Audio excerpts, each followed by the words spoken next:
has been an affiliate JV marketing manager for email and online marketing for over 20 years. She is passionate about helping clients launch offers and programs while growing their lists and influence.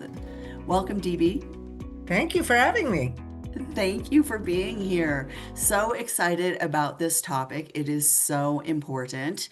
And I know that a lot of people get affiliates and JV relationships and partnerships confused. So, can you just start out by explaining what's the Yeah. difference so we can start out on the right foot to begin with? Yeah. I don't think people realize there is a difference until I start explaining the difference.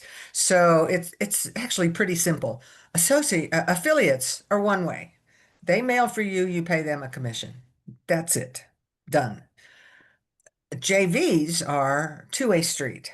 And there are several ways that can go. You can have joint venture where I mail for you, you mail for me, we pay commissions. Or I mail for you, you mail for me, and we just send each other clicks. Or I mail for you, you mail for me, and we qualify those opt-ins and pay you for your leads. I just got in the weeds there, so I'll leave that alone and come back to it later. Because it does get complicated because it's all about the metrics, the data. It's all data driven. And so when you're doing a joint venture, what you're looking for is equity. You want the partnerships to be even as you can get by the numbers. And so, for instance, if I do a JV with you and we say, well, we'll send each other 400 clicks, and I only send you 200, what happens? Well, I mail again and again and again till I get you the 400. That's the ethical way to do that, to So, do it. what does a JV marketing manager do? I do personal development and business development, and so it's B2C or B2B. And so in my daily life, I would then, if the agreement came that we would work together, then I would go and review all of their copy. Hopefully, I got this ahead of time before I made my decision. But I would review all their email copy, their websites, all the pages. I would make sure all the buttons worked. You'd be surprised how often the buttons don't work or go nowhere. I can relate. And then I visit the social media sites and see if what's happening there is in sync with what's happening with the website and emails, and it all is one piece. So when I set up with a client, I start out with a spreadsheet, and I think I showed you some of those where I have target names and their contact information and the conversations and the dates, so that's all trackable. But the other part of that metric is a almost a Gantt chart. Remember when we all used Mhm. Microsoft, what was that called? Projects. And Yeah. we would all do well, you create a timeline and you almost have to back into it to start at the tip of the funnel and then work back into what fleshes that out. And then they all have to make sense time-wise with each other. It's a complicated deal. Um, Most of the guy I worked with for 12 years, Chris Van Buren at Launch Moxie, and he still does this on a whiteboard in his office. If he has a new launch coming, he will map out all the funnels and all the pieces and the website so that nothing gets lost. Because it's easy to forget some little piece that's a linchpin, and then nothing It is, works right. especially when there's so much that goes into a launch, right? So really, you're not looking at managing like our social media and our emails on an ongoing basis. It's really project oriented, right? Like a launch, like Right. we're doing a launch of a new product, a new service, that sort of thing. And so then I make sure all that works. And it's kind Okay. of at the same time, I'm looking for partners for the date Okay. that the window that launch is happening. Then I'm looking for partners. I kind of have to know what the content is over here before I can go sell Before you them. can find the And so partners. part of my job is finding lists of people's lists that have people on those lists that will like this product that I'm promoting. And then vice versa. But I am a specialist at what I do. And so that value of that, my value is the network of people I know and have done business with. So that the value kind of I mean, I encourage people to hire VAs all the time. I might write the email and expect them to send them out as me, which is very time consuming. It takes a lot of time to do what I do. I have to, first of all, find the target's email. That takes a lot of sleuthing. And then you email them, and then you request a meeting, and then maybe they send you a link, answer you, and send you a link to their calendar. Then you get on their calendar. We'll have this discussion in a minute about calendars. And so then you set up a meeting, which might be 2 weeks out, before they have space. And so then you finally get a meeting with them, and you get to the terms of what you want. And the point of sales, from my perspective, we talked about this the other day, is to give them everything they need to say yes. And knowing who they are going in helps you speed that process. Finding out their history with other people that you work with. I use essentially the same email for every person I contact, and I might be contacting 100 people. And you would think that I could just send out one email and be fine, but I know when I'm getting a blanket email and they're not talking, it's not personal. They're not talking to me. Well, I'm slightly offended by that. And so I might put that in a bucket to look at maybe next week. What are some of the most common mistakes that people make when hiring a JV marketing manager? Most of what I do is either ethics or metrics. It's really simple, you know. Okay, then I'll go back up and say words matter. And when you're looking for somebody to hire like me, I would pay attention to the words said. If there's a lot of hyperbole about how much business they can bring you, I I'd be skeptical. People who make big proclamations like that usually can't deliver. I mean, they blow up numbers.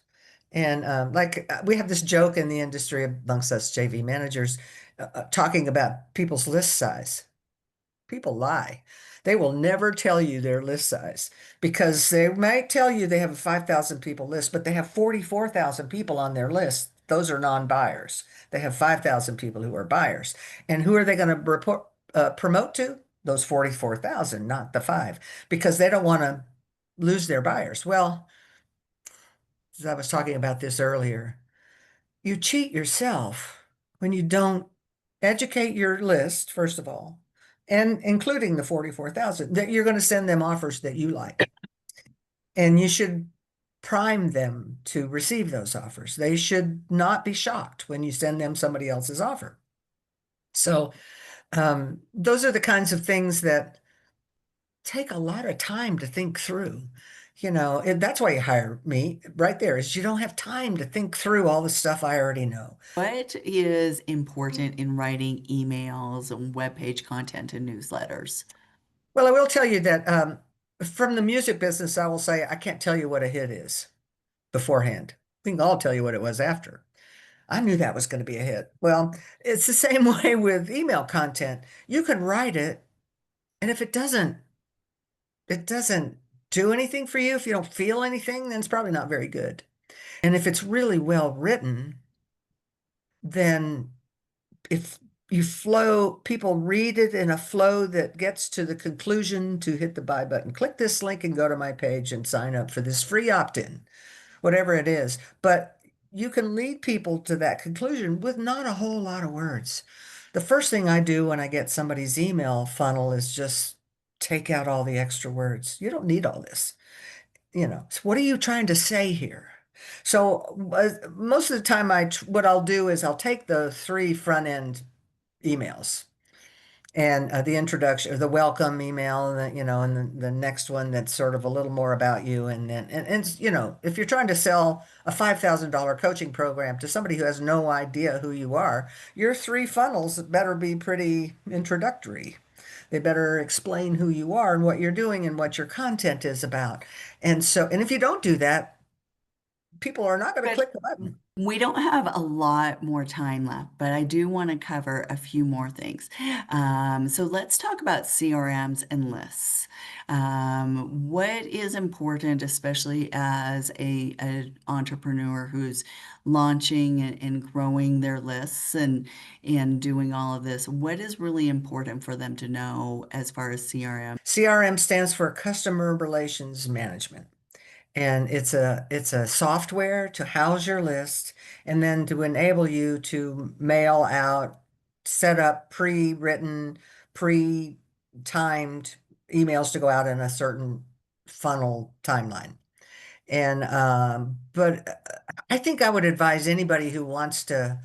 So for you could start out with MailChimp, by the way. It's pretty robust. Is it going to be able to grow with you? MailChimp, you can grow out of pretty quickly, but it'll handle up to 20,000 people. You might pay a little more, but it'll handle. And you want one that can handle an affiliate program, which will manage the money end of it. So you're going to have a shopping cart, and it has to be able to plug into whatever CRM you hire, and which is basically software. And then how much customer service are you going to get with that? Because there's always questions about, well, where do I find this? How does this work? So you got to be able to get, chances of getting a body are not good, but some you can. And but you need to be able to find answers to those things. And so part of what you're paying for is the accessibility to customer service to make sure that their setup goes properly. The affiliate side of things, which I consider our part of our worker bees, they have to be able to get in and get their links and their stats and their swipes and their graphics without a whole lot of hassle. So that would be something I'd look at if I were looking to hire a CRM. So let's talk the final question, and let's talk about actually, how do you structure affiliate commissions? I get asked all the time about Great question. pricing and structure of deals and things like that. And I know that everyone's different, right? But maybe you can give some ranges or some ideas, especially, for different levels of deals that you're working on. So let's take the median. So your funnel should start out with something free to graduate up to a higher commission. Some people think at the high end of this commission, this funnel, the commission should come down. I don't necessarily agree with that, but if you have a $10,000 offer, you don't really want to pay 50%. Got that? Especially if there's some hard deliverables there and some content that is live that you can't just it's not evergreen. So some of that has to be mitigated. So, but I wouldn't go below 30%.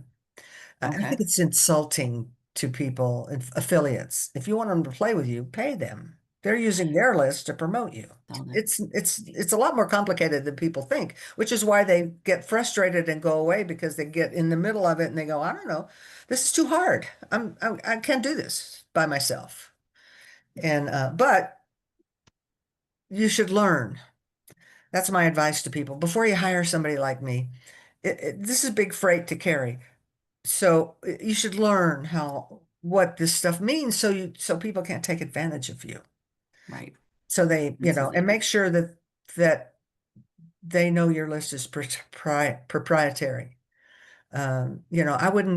I am allowed access into people's CRMs, into their affiliate programs to pull links and check stats.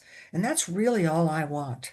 Really appreciate your time today and explaining more about JV partnerships and affiliates and the do's and don'ts so that, we can hopefully, go down this path and have a really good experience, but also know that we don't have to do it all ourselves, that there are people like you who can help us, through the process and get the partnerships and make sure that our partnership and our affiliate and our launch is all set up the way it should be out of the gate so that hopefully, we don't have as many surprises or unwelcome surprises during the actual launch itself. You give yourself time. I would say, you can't put this together in a month or 6 weeks.